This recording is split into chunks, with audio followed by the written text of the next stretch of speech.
आपने body building competitions तो देखे ही होंगे। बॉडी बिल्डिंग कॉम्पिटिशन्स जिसमें बड़े बड़े बॉडी बिल्डर स्टेज पे परफॉर्म करते हैं, स्टेज पे पोजिंग करते हैं और उनकी पोजिंग को देखकर जो भी जजेस का पैनल होता है जो उन्हें जज करता है वो उन्हें रैंकिंग्स देता है। तो जो भी ये बॉडी बिल्डर्स होते हैं जो मिस्टर वर्ल्ड या फिर मिस्टर ओलंपिया जैसे कॉम्पिटिशन्स में पार्टिसिपेट करते हैं, उनका आपने देखा होगा कि बहुत ज़्यादा मसल मास होता है, उनका बॉडी फैट परसेंटेज भी कम होता है। नो डाउट इतना ज़्यादा मसल मास पुट ऑन करना नेचुरली पॉसिबल नहीं होता। ये जो भी एथलीट्स होते हैं ये स्टीरॉइड्स या फिर बाकी परफॉर्मेंस एनहांसिंग ड्रग्स का यूज़ करते हैं, तभी जाके ये इतना ज़्यादा मसल मास पुट ऑन करते हैं। तो ये जो भी कॉम्पिटिशन्स होती है, इन कॉम्पिटिशन्स में जो भी नेचुरल एथलीट्स होते हैं जो स्टीरॉइड्स या फिर बाकी परफॉर्मेंस एनहांसिंग ड्रग्स का यूज़ नहीं करते, वो एथलीट्स इन कॉम्पिटिशन्स में पार्टिसिपेट नहीं कर सकते। तो उनके लिए एक अलग से कॉम्पिटिशन होता है जो ICN कंडक्ट करता है। ICN stands for I compete natural. ये एक ग्लोबल फेडरेशन है जो भी नेचुरल एथलीट्स होते हैं उन एथलीट्स के लिए बॉडी बिल्डिंग कॉम्पिटिशन्स कंडक्ट करते हैं। और ये एक नेचुरल फेडरेशन है, मींस इसमें वही लोग पार्टिसिपेट कर सकते हैं जो नेचुरल है और जिन्होंने पिछले कुछ सालों से किसी भी परफॉर्मेंस एनहांसिंग ड्रग का या फिर स्टीरॉइड का यूज नहीं किया। इंडियन फिटनेस इंडस्ट्री बहुत ज्यादा ग्रो हो रही है और साथ ही साथ ग्रो हो रहा है एक मेजर प्रॉब्लम, फेक नेटी। तो मैं ये सब क्यों बता रहा हूँ? रिसेंटली ICN का जो शो हुआ था उसमें कुछ फिटनेस इन्फ्लुएंसर्स जो खुद को नेचुरल बताते हैं, उनके ब्लड में परफॉर्मेंस एनहांसिंग ड्रग्स और जो बैन सब्सटेंसेस होते हैं वो पाए गए हैं। और वो जो इन्फ्लुएंसर्स है उनके लाखों में फॉलोअर्स है। आजकल हर दूसरा फिटनेस इन्फ्लुएंसर एक श्रेडेड फिजिक लेके आता है, सुपर ह्यूमन ट्रांसफॉर्मेशन करता है और ये बताता है कि मैं कंप्लीटली नेचुरल हूँ। पर क्या सच में? और सबसे इम्पोर्टेंट, कैसे हम आइडेंटिफाई कर सकते हैं कि कौन नेचुरल है और कौन नेचुरल बनने का नाटक कर रहा है? नो नेम्स, नो एक्यूजिशंस, ये एक साइंस बैक वीडियो होने वाली है। So let's start. अब ये नैटी क्या होता है? नैटी यानी नेचुरल एथलीट।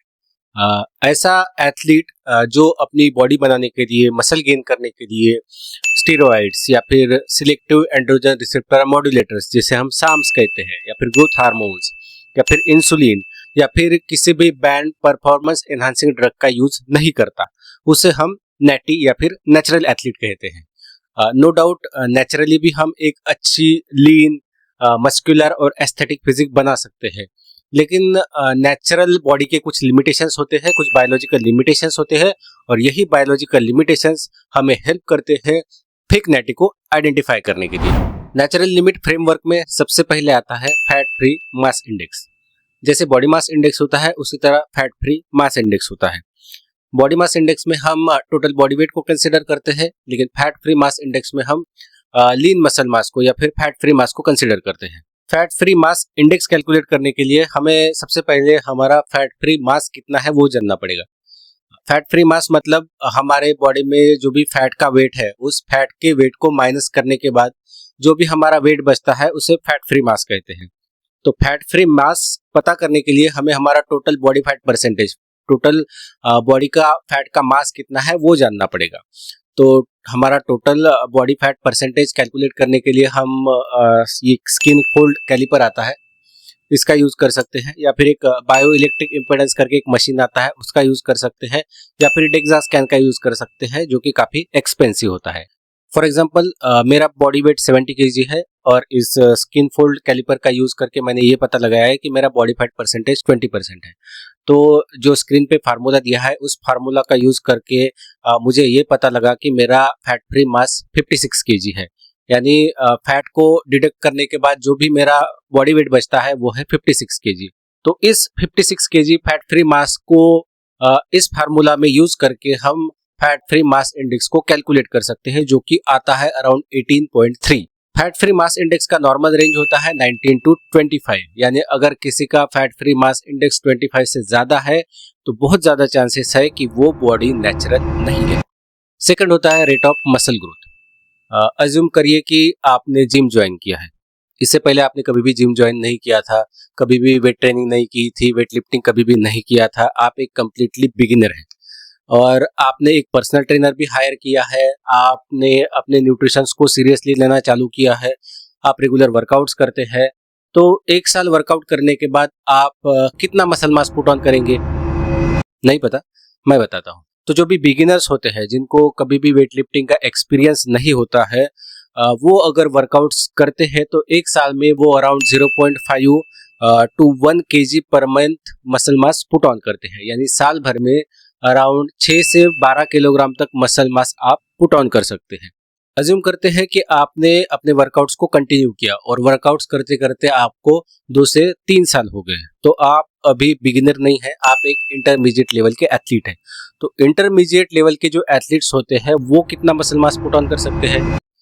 तो इंटरमीडिएट एथलीट्स जो होते हैं वो साल में अराउंड 3 से 6 किलोग्राम तक मसल मास पुट ऑन कर सकते हैं। जो पहले 6 से 12 किलोग्राम तक होता था वो अभी 3 से 6 किलोग्राम तक हो गया है। मतलब जैसे जैसे आपका वर्कआउट का एक्सपीरियंस बढ़ते जाता है वैसे वैसे रेट ऑफ मसल ग्रोथ भी कम होते जाता है। और जैसे जैसे आपको वर्कआउट करते करते 5 साल से ऊपर हो जाता है, आप एक एडवांस एथलीट बन जाते हैं, तो ये जो रेट ऑफ मसल ग्रोथ होता है वो और कम होते जाता है, ऑलमोस्ट ना की बराबर। तो वो एथलीट जिसे 8-10 साल का एक्सपीरियंस है, 8-10 साल से वो रेगुलरली कंसिस्टेंटली वर्कआउट करते आ रहा है, वो अगर 6 से 8 महीने में 10 से 12 kilogram muscle mass put on करता है तो वो नेचुरल नहीं है। Third, लीननेस plus size. 3 चीजें होती है। एक होता है श्रेडेड। श्रेडेड का मतलब होता है वो बंदा जिसका बॉडी फैट परसेंटेज बहुत कम है। इसका बॉडी फैट परसेंटेज इतना कम है कि आप उसकी मसल्स को अपनी आंखों से देख सकते हैं, आइडेंटिफाई कर सकते हैं मसल्स को, तो उसे हम श्रेडेड कहते हैं। सेकंड होता है मस्कुलर। मस्कुलर यानी श्रेडेड होने के साथ साथ उसका मसल का साइज भी बहुत ज्यादा है, वो बहुत ज्यादा मस्कुलर दिखता है। और थर्ड होता है नेचुरल। तो श्रेडेड, मस्कुलर और नेचुरल, ये 3 चीजें कभी भी एक साथ एग्जिस्ट नहीं करती। अगर बंदा नेचुरल है, श्रेडेड है, तो वो मस्कुलर नहीं होगा। अगर बंदा नेचुरल है, मस्कुलर है, तो वो श्रेडेड नहीं होगा। और अगर वो मस्कुलर और श्रेडेड है तो वो नेचुरल नहीं है। कुछ फिजियोलॉजिकल साइंस भी होती है जो फेक नेटिज में कॉमनली दिखते हैं, जैसे 24/7 ड्राइनेस और वेस्कुलरिटी। ये जो वेस्कुलरिटी है, जो वेसल्स दिखते हैं, वो जो नेचुरल एथलीट्स होते हैं उनमें जनरली वर्कआउट के वक्त या फिर वर्कआउट के बाद 1-2 घंटे के लिए ही दिखते हैं। लेकिन अगर कोई बंदा परफॉर्मेंस एनहांसिंग ड्रग्स लेता है तो उसमें वो वेस्कुलरिटी या फिर जो मसल में ड्राइनेस होता है वो 24/7 दिखेगा साल भर। फेक नेटिज के जो शोल्डर्स के मसल होते हैं, डेल्टॉइड मसल या फिर अपर बैक के जो ट्रेपेजियस मसल्स होते हैं, वो बहुत ज्यादा डेवलप्ड होते हैं। शोल्डर के मसल्स में और ट्रेपेजियस के मसल्स में एंड्रोजन रिसेप्टर्स ज्यादा होते हैं, जिसकी वजह से फेक नेटिज में वो बहुत ज्यादा डेवलप होते हैं। ये भी एक साइन होता है जो फेक नेटी को नेचुरल एथलीट से डिफरेंशिएट करता है। जो नेचुरल एथलीट्स होते हैं ना, उनकी बॉडी को अगर आप देखेंगे साल भर में, तो साल के कुछ महीने में उनकी बॉडी फैट परसेंटेज जो भी होता है वो कम रहेगा, कुछ महीने के लिए बॉडी फैट परसेंटेज ज्यादा रहेगा। लेकिन जो लोग स्टेरॉइड्स लेते हैं या फिर परफॉर्मेंस एनहांसिंग ड्रग्स लेते हैं, उनकी बॉडी आप कभी भी देखिए, चाहे वो बल्किंग करे चाहे वो कटिंग करे, उनका बॉडी फैट परसेंटेज हमेशा कम रहता है। एंड्रोजन स्पाइक्स की वजह से जो फेक नेटिज होते हैं उनके बैक पे, शोल्डर्स पे आपको एक्ने दिखेंगे। ये सभी फिजियोलॉजिकल साइंस स्टेरॉइड का यूज कंफर्म तो नहीं करते, लेकिन अगर ये सभी साइंस एक साथ किसी बंदे में दिखते हैं तो बहुत ज्यादा चांसेस है कि वो बंदा नेचुरल नहीं है, फेक नेटी है। अच्छा, कुछ बिहेवियरल साइंस भी होती है। कभी कभी ये लोग ना अपने एक्शन से ही पकड़े जाते हैं। अपनी बायो में लिखेंगे कि ऑल टाइम नेचुरल एथलीट, या फिर जब भी वीडियो बनाते हैं तो हर वीडियो में ये बताएंगे कि ये जो ट्रांसफॉर्मेशन मैंने अचीव किया है वो कम्प्लीटली नेचुरली अचीव किया है। अपना जो भी ट्रांसफॉर्मेशन है उसका क्रेडिट वो सप्लीमेंट्स को देते हैं, या फिर कुछ ऐसी चीजें बताते हैं जो नॉर्मल लोगों के लिए, आप जैसे मेरे जैसे लोगों के लिए पॉसिबल नहीं होती। जैसे मैं दिन में 51 एग व्हाइट्स खाता हूँ। So during force, my record, and Venky's here, he'll tell you my makeup person, he's here. I used to have 51 egg whites a day. या फिर मैं दिन में 3 से 4 घंटे के लिए वर्कआउट करता हूँ। जब मैंने की थी तो मैं बहुत ओवर ट्रेन करता था। उस वक्त मैं दिन में 3-3.5 घंटा वर्कआउट करता था एक ही बार। तो ऑब्वियसली दिन में 3-4 घंटे वर्कआउट करना या फिर दिन में 50 एग व्हाइट्स खाना आप जैसे या फिर मेरे जैसे लोगों के लिए पॉसिबल नहीं है। तो फिर हम ये परसेप्शन बना लेते हैं कि शायद मैं इतने अंडे नहीं खाता या फिर इतने घंटे वर्कआउट नहीं करता, इसलिए मैं ऐसी बॉडी नहीं बना पाता। बट ये सब वो एक्चुअली में अपने स्टीरॉइड के यूज को छुपाने के लिए कहते हैं। मसल बिल्डिंग ये एक स्लो प्रोसेस है, तो 6 से 8 महीने में आप एक क्रेजी ट्रांसफॉर्मेशन नहीं कर सकते। अगर 6 से 8 महीने में कोई एक क्रेजी ट्रांसफॉर्मेशन करता है तो बहुत ज़्यादा चांसेस है कि वो फेक नेचुरल है। ओके, सो एक रियल नेचुरल बॉडी कैसी दिखती है? डिसेंट मसल मास होगा, डेफिनेशन भी अच्छा होगा, 24/7 शेडेड भी नहीं रहेगी, दिखने में ही नेचुरल लगेगा। जो 3D कार्टून्स होते हैं उस कार्टून के जैसे नहीं दिखेगी। साल में कुछ महीने के लिए बॉडी श्रेडेड दिखेगी और कुछ महीने के लिए सॉफ्ट दिखेगी।